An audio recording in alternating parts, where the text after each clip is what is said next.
everyone, it's David Ault, and I want to welcome you to The Gathering. Thank you once again for joining me. I was thinking about how nothing can seem to replace the energy that is experienced from a live event.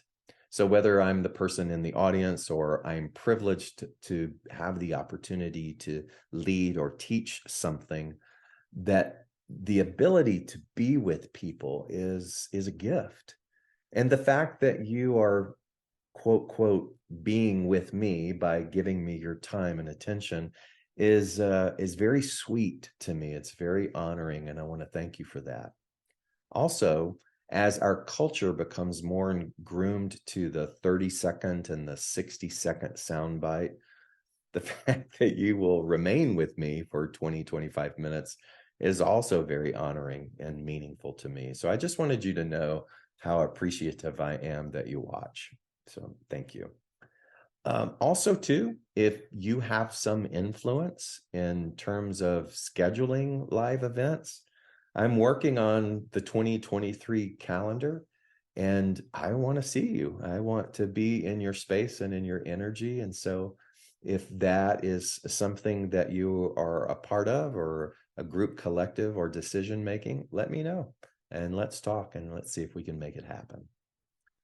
So we're still getting our wits about us after having traveled to India for the majority of November, time zones and all that kind of stuff. But also, too, just reflecting on the innumerable events and the people and the insights that have come to us. One of the things that has been most meaningful to me and that I cherish is the fact that my partner was able to see and be a part of the work of my foundation, Kaleidoscope Child Foundation, to go to Bodh Gaya, to be able to go to both campuses, to participate in the WASH program, and to actually experience what it's like to work with villagers in slums and to see the thrill and to feel again that live exchange of participating in up-leveling the dignity of people, to help promote literacy, to do whatever it is that we can to just be a part of people experiencing hope. And so what is unique about that is that when you bring someone else who's only seen things through pictures or through video, and they're actually there, boots to the ground, involved in the activity, what they share with you is very impactful, because we've been doing this for so long that we might lose a little bit of that fresh perspective. And so one of the things he said to me was, he said, wow, you have really birthed an economy here, an economy that didn't exist. That kind of took my breath away, because I had never really looked at it from that perspective. We wanted to expand our global education after getting systems in place in Cambodia after so many years. So going to India and being willing to expand the work, it wasn't about that so much as it was we just wanted to give kids the opportunity to learn. And so when he said, you've really established an economy here, that word economy kind of struck me. And he said, you hired Nandu, who's our administrator. And we did because after a pilot program, he did such exemplary work that we wanted him. We wanted to work with him. We wanted him to be a part of our Kaleidoscope family. And he said, you've established an economy for him, an economy that now he's the chief breadwinner of his family, an extensive family. He's taking care of a couple of friends that are struggling, that want to learn English, that want to improve their own skills. And he's enveloped them through his friendship and this economy in supporting them, and on and on and on. There's just so many ways in which the ripple effect of that has influenced the village of Lakhanpur and of Bodh Gaya and these children. And so it meant the world that he said that to me. And not just for me, but the work of the foundation. We've established an economy there. And so I got curious about this word economy and how that which, and I had to look it up here, and I'm share this definition with you. It's like the resources, the exchange, the production, the consumptions of goods and services, the management of all of that, the offering of value, all of that goes into the definition of economy. And I was thinking, we only use that word most of the time in relationship to money. But I thought there's also a spiritual economy, meaning that we are participating in the goods and services, the exchange of some form of truth. And we all have to test out truth to see if it resonates for us. I would like to think that there's only one truth, but many ways to adopt that truth, many traditions that still hold the truth. There's just one truth or one God or one path or one absolute love. And we have a innumerable variety of ways in order to make that meaningful for us. And so in this spiritual economy, we're all participating. We're all a part of the exchange of that goods and services through teaching, through example, through support, through love, through vulnerability, through discipleship, through devotion, whatever you want to call it. We're a part of a spiritual economy or a truth economy. And like anything that I would call lawful, we get what we put out. We magnetize to us to the degree of our participation in that economy. If I give a little, I get a little. If I give a lot, I get a lot. Not necessarily like a tit for tat exchange. Like if I give you this particular tangibility, you're going to give me that tangibility back. But that the intent of my giving, the spiritual surrender, the active surrender of my giving, the tenderness and the unconditionality of my giving, I get back, not necessarily from the same person that I gave to, but energetically from the economy, the vast, immeasurable spiritual economy that is there. And I've been thinking about that a lot. And in my reflection, I remembered that phrase that we are the product of the 5 people that we spend the most time with. Think about that.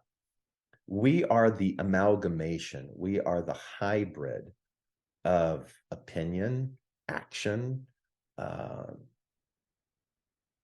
what else? The influence, soundbite of the 5 people that we are most saturated with.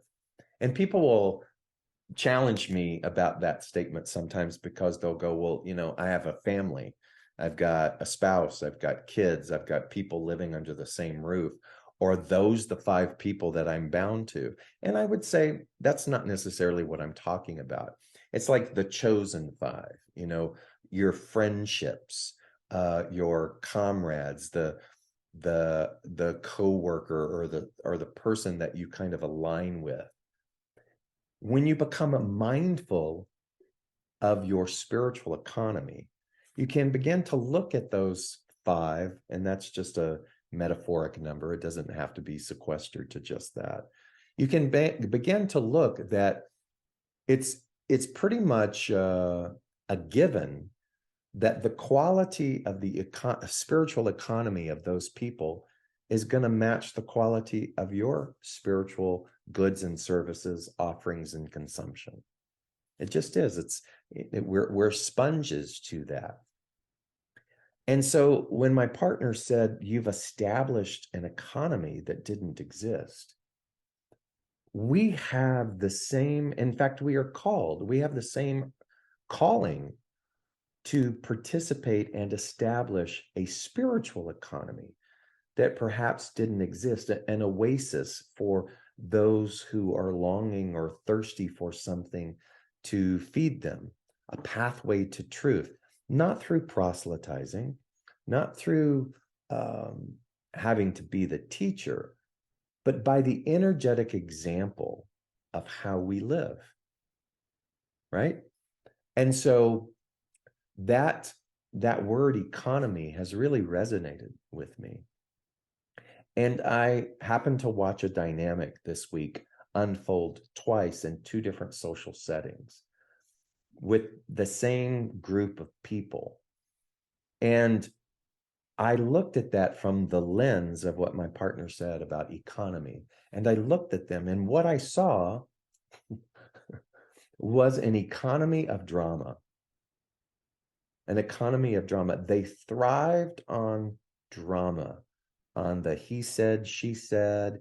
And you could see all of them sort of go into the huddle of this economy. It's a weird kind of way to use that word, but it fit to me so beautifully.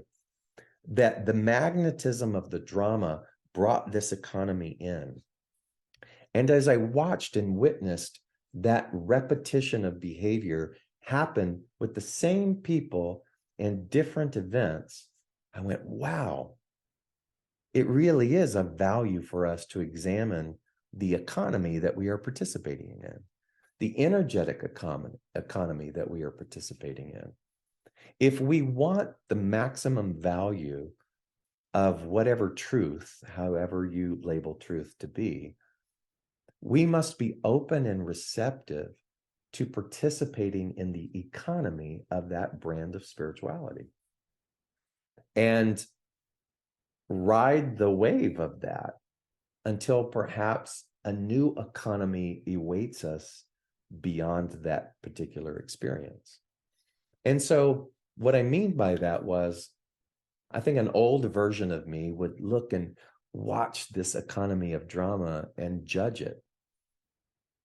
And it, truth be told, it wasn't pleasant, really. It was like I felt a little bit sad, which is a form of judgment in itself. But this time, as I watched it, I thought, those beings who are participating in that will not be able to move towards another economy until they wear that one out. Let me say that again. I have come to believe that wherever we are is wherever we are. And if we're sitting in a different station of our spiritual economy and we're judging other people where they are, we're missing the point, because that's where they are. All that we can do then is to be the witness of that, and then take value, take stock of, is that a match for us? And it's a slippery slope to do that and not do it with some air of superiority, but to look at that and to go, that doesn't feel like a match to me. But to also realize that's where they are. So what we do is we live and express to the greatest degree of our devotion the spiritual economy that we want to attract and participate in. That's it. And so as we witness all the other various circles and examples, it isn't, and we have to be careful of this, it isn't to build up an air of spiritual ego, but to simply observe and then to take stock of what works best for me, and to bless all of those representations. I grew up in hardcore Pentecostal Christian environments. And I remember when the time of that had run its course, and I was 18. I just wanted to get out of there. And I did get out of there, but I escaped, and then I held in contempt that environment. And I realized later on, as I matured a little bit, that by holding that in contempt, I was denying the value of the journey. It was that economy, that atmosphere, that brand of religion that ran its course beautifully in order to pave the way for what is beyond that. It elicited a hunger within me. It elicited a divine dissatisfaction within me. That's growth. And so as I matured, I was able to look back on that economy and to bless it and to be thankful for it. It was exactly what was needed in order to propel me to where I was. So do you follow that? I work at being very cautious at looking at the things that don't resonate with me and see them as catalyst for insight rather than things to judge or to create and promote more dualism and more separation. Everything is working together. So let me tell you how that works. Because when we're talking about things like forgiveness, when we're examining all of the circumstance and all of the people involved in our story, we get to a place sometimes where we go, even the greatest perpetrators of our grief loved us the most in the realm of the soul, in the multidimensionality. None of that will mean anything until we begin to look at and examine all the various facets of the economies that are there and begin to soften our judgments and to give thanks for the fact that, no, that was a part of the cosmic, perfect, meticulous plan. It's a lot of reflection, isn't it, on a simple statement made by my partner about the economy of an Indian village and the positive effect that that has made on people. And I can't help but shake the idea that there is a deep, rich correlation here, a correlation to establishing and taking responsibility for our own spiritual economy. And so as I also reflect on the fact that we're winding down a year and we're closing something and opening something another year, that there is something to the fact that the way in which we do the exit affects the entrance. So why not take advantage of that? Why not take all the things that we've been talking about and reflect on what does our spiritual economy look like? Is it a match to the desire that's there? And if not, what is ours to do in order to bring congruency to that? I was writing down here, first of all, notice that you and I are the common denominator of our story. Oftentimes, it's very easy to point fingers to the external, but the reality is that we're the common denominator. We're the central figure in everything that has gone down. And somehow, every supporting character is exactly that. They're supporting us in our own brand of waking up, in our own brand of birthing an economy that is congruent to where we need to be. So instead of cursing these people, instead of judging these people, we begin to see the importance that they have played in our spiritual narrative. Secondly, is to learn to be the witness of ours and others' journey and to begin to take responsibility for our own actions. We begin to, instead of holding other people hostage and responsible for what needs to be done, we take responsibility for that and we clean up our own backyard. And we don't have to do that in some demanding, demonizing way. I see too many people demonizing other people for where they are in their positioning, rather than looking at those people and going, okay, this is the irritation in the oyster shell that is going to produce the pearl. And I know it's a big leap, and I know that we have so much incredible justification that it's the other people's fault. But spiritual economy has at its base responsibility and action. And so as we begin to clean up our own backyard, we can realize that the presence and the behavior of other people is nothing more than a mirror holding up to us what it is that we have the ability to clean up, what it is that we have the ability to learn from, so that we can move forward and elevate into what is appropriate for us. Everybody is working together in order to make that happen.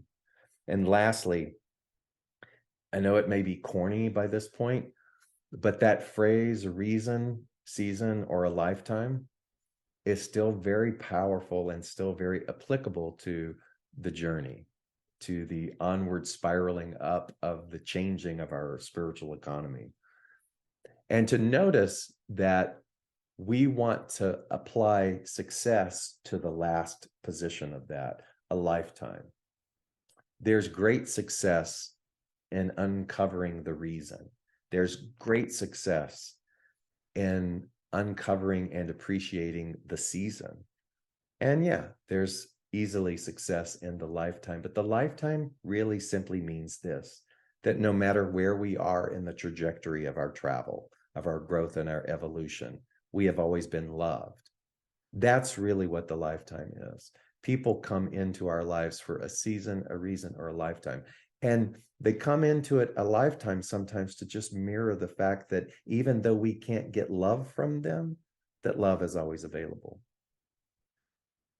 They come in for a reason because they're there to jolt and create an impact that otherwise wouldn't have happened. And they're there for a season to kind of foster new behavior, make sure we can stand on our wobbly legs, and then off they go. It's not personal. And so let's take advantage of this time, the closing of this year. Let's sit down, let's ponder, meditate, get quiet, whatever your method is. Let's create some type of intention of what we want the next experience of our spiritual economy to be. And then to nurture everything that is congruent with that desire. Nurture those people, nurture the behaviors, nurture the intentions and the actions. And together, let us celebrate and uphold one another wherever we are in the process. Blessings.